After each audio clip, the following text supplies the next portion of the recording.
Welcome everyone to For Your Consideration. My name is Sterling Hedgpeth. I'm the programming manager for both the DocLands and Mill Valley Film Festivals, and we've been watching Arracht, which is the official submission from Ireland for the Best International Film Academy Award. And joining us here today is the writer and director, Tom Sullivan, and the star who plays Coleman, Dónall O'Héalai. Thank you so much for joining us. Thanks Great for to be here, Sterling. Thanks for having us.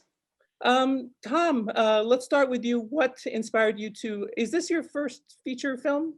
Yeah. What inspired you to write and direct this film? What was it about the story that you really wanted to share with us? I suppose I always start off, my jump off for all stories really would be, I suppose it's a bit of a cliche, but it does work. Characters who have problems and characters who have things that they need to resolve. So the first scene I wrote in the film was the scene where Coleman's character, or Dónall's character, Coleman, is on the boat after there's a tumultuous event, and we jump 2 years and he's alone, isolated himself, and he's living a feral existence. And that was that's kind of what drew me in. I knew he had been ostracized from his community, but I didn't know why, and that was the beginning of the story. Then I suppose it's the immersion in the landscape that is Connemara in the west of Ireland. I'm very the landscape takes a big role particularly when I write these kind of stories. So with the ghosts that walk the roads of Connemara, and with this character, the famine just was an automatic, seemed to just sweep in. So I suppose, interestingly enough, it wasn't initially a famine film, but it became that. So that's where it began. And Dónall, your character is almost in every single scene. It's an enormously large part. How did you get involved, and what was your audition or the way you decided to collaborate with Tom about creating the character? Yeah, Tom and I had worked together in the past, Sterling. We did a short film together about several years ago with Kate McCullough, actually, the DP of Arracht. And I think it was then really that certainly for me, I sensed it was the first time working with a director that I was really taken by the way Tom was telling a story. I think Tom's background allows him to understand acting and performance in a way that maybe few directors do. And I really wanted to work with him again. And then the opportunity came. He sent me a script and asked if I wanted to be a part of this project. And after I thought about it for a while, because it's as you mentioned, it's quite a substantial part. And really it was more of a fear that I just didn't want to mess it up, because it was, as an actor, I think you get to tell these stories. It's not every day you get to tell such an important story for me as an Irish person. And so after I thought about it, I jumped at it. And I was really happy to work with he and Kate again. It was an incredible experience. Right. I'm glad you brought up Kate, because she's worked on a lot of documentaries, including Jaha's Promise, which we actually played at the Mill Valley Film Festival. So some of our members will remember that film.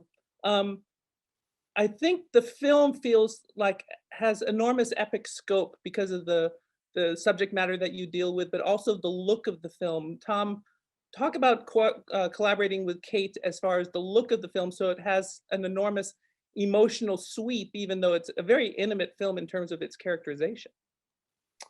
Yeah, I mean, the look of the film began really with the landscape. There's different parts of Connemara, but this particular part is what I would describe as, it almost like it's quite bony in that the rocks are everywhere, and they protrude from the land and create quite a very hard kind of gray, tough kind of landscape, but also incredibly beautiful. And me and Kate, I remember, went on a recce, and we traveled across different parts of the West and took, she brought her camera, we were taking photographs.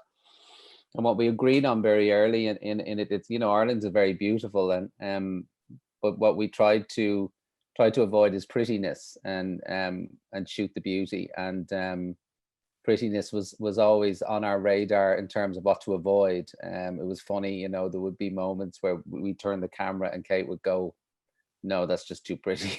We need to go over here instead."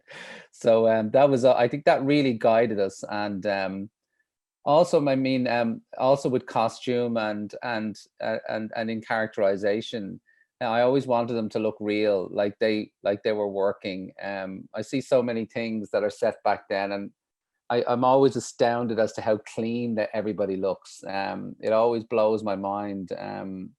And it was something I really, really struggled to get right on Arracht. And it was actually one of the biggest challenges to convince people, no, it needs to be filthy, And if, funnily enough, me and Dónall were staying in a cottage next to a fisherman that was helping us out. He helped Dónall with his rowing, and you just see him coming in off the water, like he'd go out and clean overalls and he'd come back in completely filthy.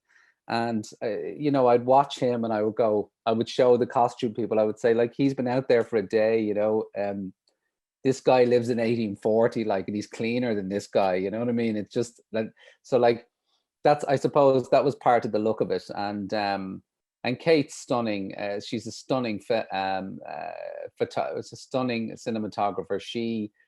She manages to, she creates, she really tunes into you emotionally when you're describing the scene to her.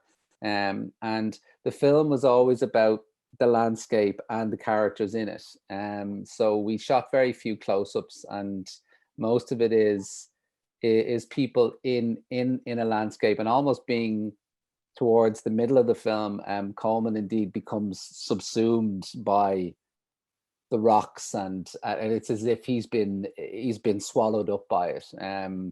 So that was incredible. But also, Kate is just an incredible craftsman, a craftsperson. She, I remember I was showing some of the rushes to some filmmaker friends of mine, and we were going through some rushes at one point, and rushes are basically the untreated footage.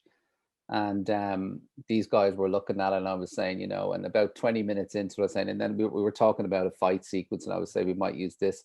And then one of them turned around and goes, "Hang on a minute, is this not graded, this footage?" And I was like, no. He said, "Is this raw footage?" It was like, and the two of them just start laughing and went, "She's a genius. Like, that's incredible. Like, her stuff is just so other level, So blessed to have her."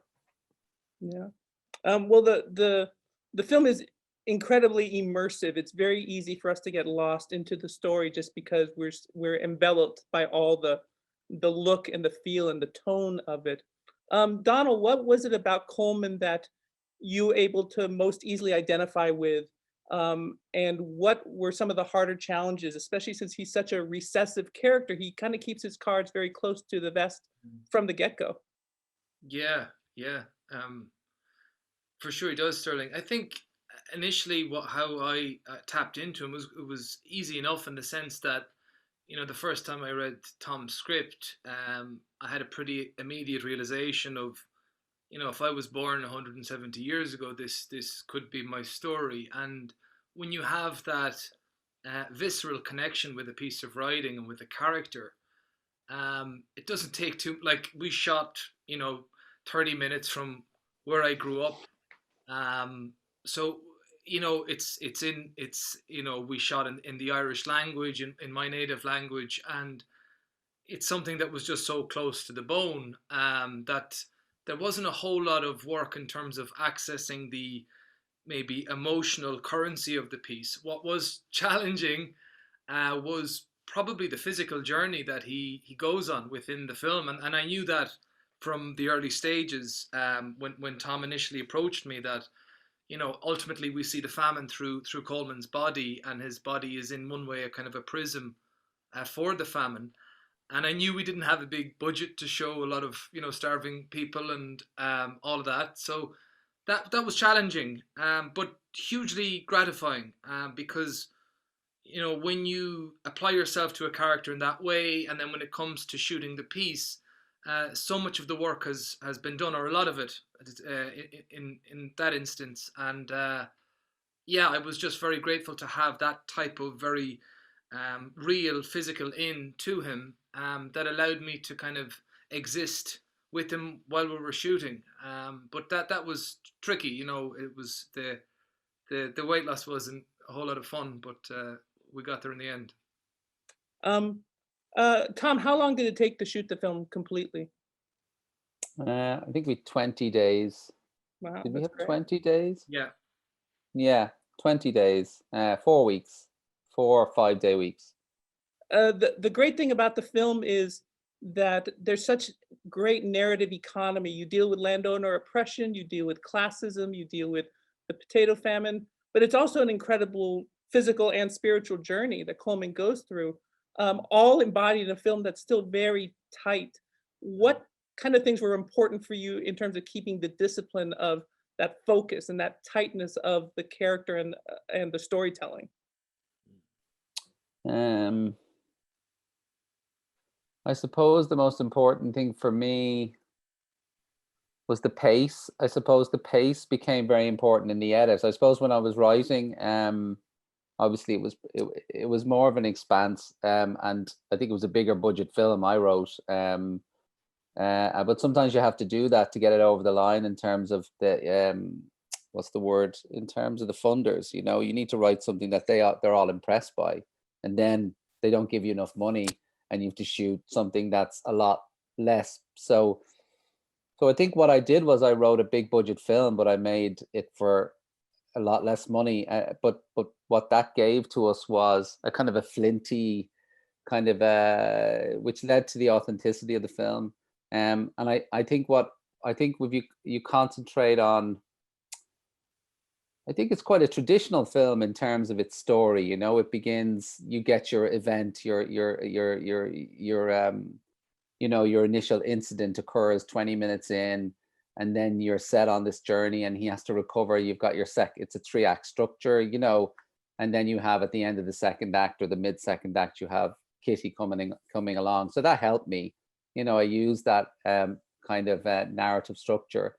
But I think it was just following the emotion of Coleman's character. And I think Dónall's performance steered me a lot in the edit because it was all there. And as he said, when he came to the set, you know, he really was on the first day. He was there. All we had to do was put the camera on him, and it was all there in his performance. So I just followed the performance. The story was in his performance, really. And you know, I did a lot of writing at night while we were shooting.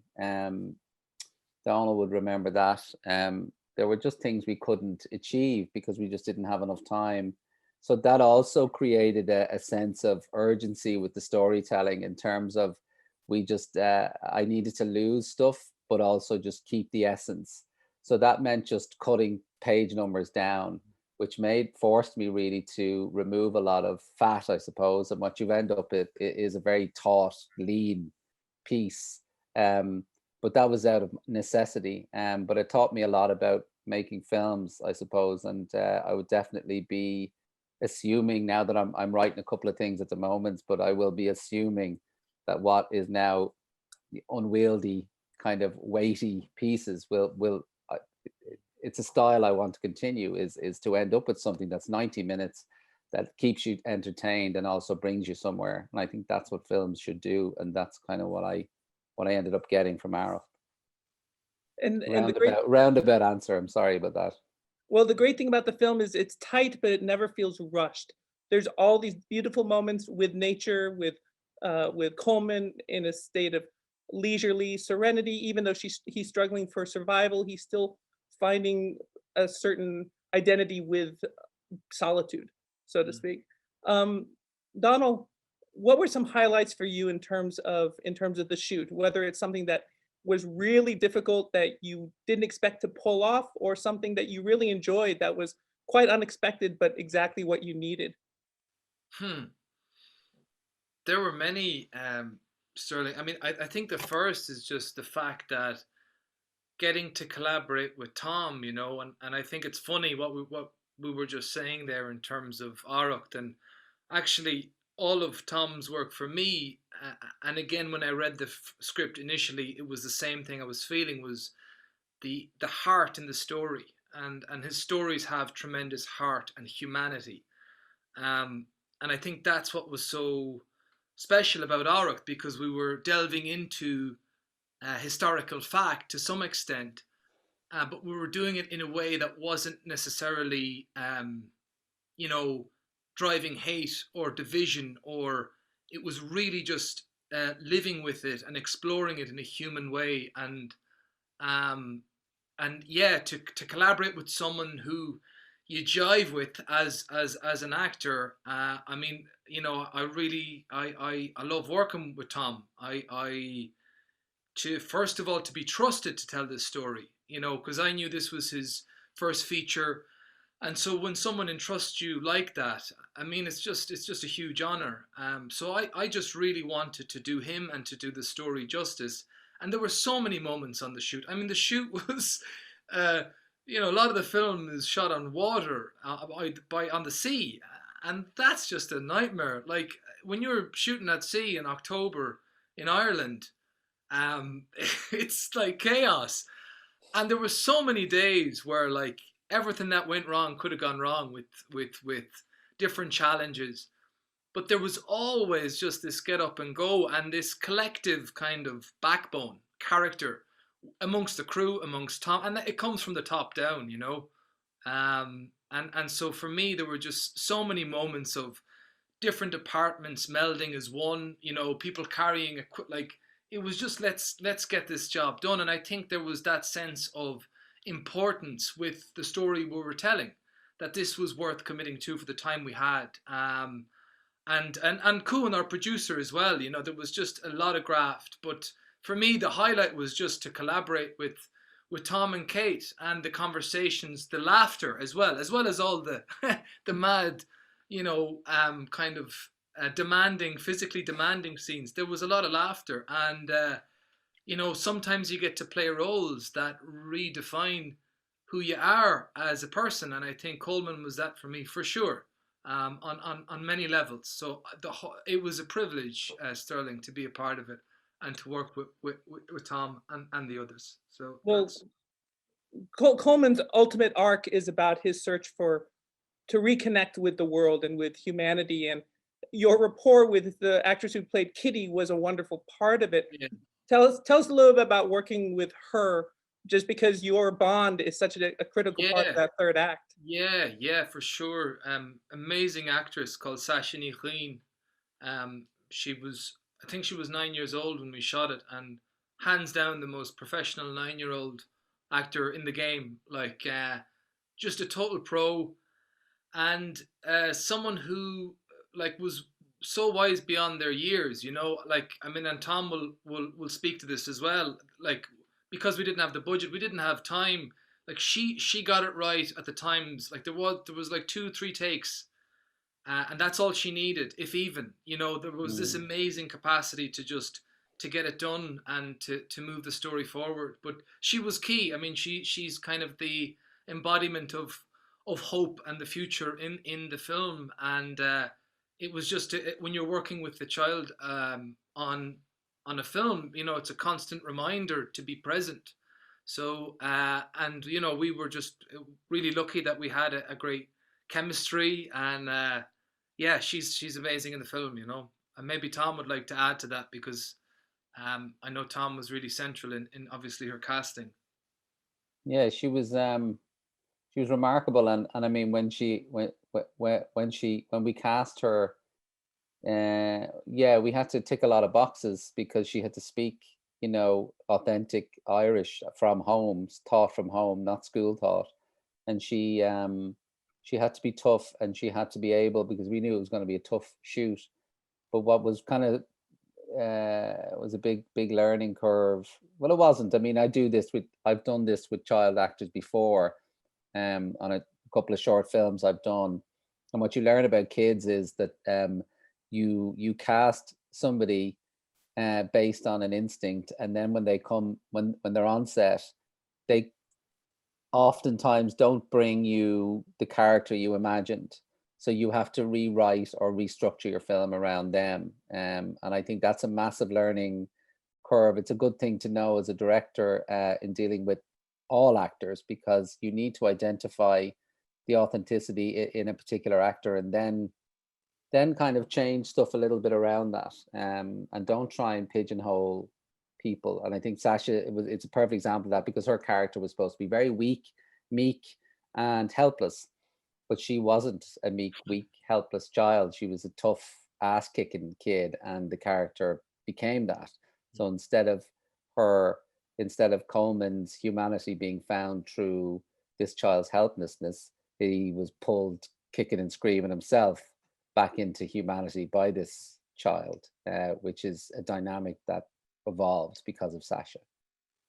Now, Tom, if you look up the film on IMDb, the translation says monster, and I don't know if you agree with that translation, or if you do, what exactly does the film represent for you as far as what monster is being represented in the story or in the conflict that occurs? Well, there's lots of monsters in the film. I mean, the word Arracht is not necessary. It was funny. I called the film Arracht, and it was only when we started to market and stuff like that I started to see the word monster beside it, and I was like, that doesn't really work as the translation for me, because Arracht is more specter or beast, or it kind of conjures a lot more than just monster. And also the word monster conjures monster movies and stuff like that as well, so it was a bit weird. But what I meant from Arracht was that, like, that there's multiple monsters or specters in the film. Like, I mean, one of the first ones that for me would be, in a funny way, it's probably not what the audience would expect to hear, would be Coleman's there was an arrogance to Coleman, which I think is an Achilles heel to his character, that he felt or believed that he was I don't know, stronger than he was, and that was his undoing. He took his eye off the ball, particularly with Patsy. I mean, that's a specter that a specter that existed inside him, because of for me, Coleman is one of these dry drunks. He doesn't drink. They're brewing Pucci in the start of the film. He doesn't take a drink. He's a very controlled individual, almost to the point of fault. And then obviously Patsy's the monster. Patsy's the terrorist. Patsy's the give me a cause and I'll kill someone for it, not necessarily for the cause, but because I like killing people. And I'll flip either way. Then obviously the monster, the specter of the environmental crisis, the rot that occurred, and then the monstrous British response to what happened, and how we were left, basically, and how their foreign policy was instrumental in some people would call it genocide of the Irish people. So there are multiple monsters through the film, and that's kind of, that's a quick summation of what I felt when I called it Arracht. Right. Tom, you mentioned that you were working on a few other things. Can you tell us about those? And Dónall, please chime in if there are any other kind of projects you're working on as well right now. So I'm working on, at the moment, I'm writing it's kind of it's a dark comedy, really, set in 1986, around the Chernobyl, around that time, April, in inner city Dublin, and it's about an ex-con who gets out of prison, and he realizes he moves back in with his mother, they live in a flat in the middle of Dublin, and he starts to realize that she's suffering from early onset dementia, and he goes and loses the family pet on the first night, and the story is kind of about him trying to find the dog disappears, and he's trying to find a doppelganger, and an unusual family of misfits forms around this. So it's kind of based on my childhood growing up in Dublin, and there's a lot of there's a lot of addiction, a lot of trauma, but also a lot of fun. So I mean, I'm looking forward to that.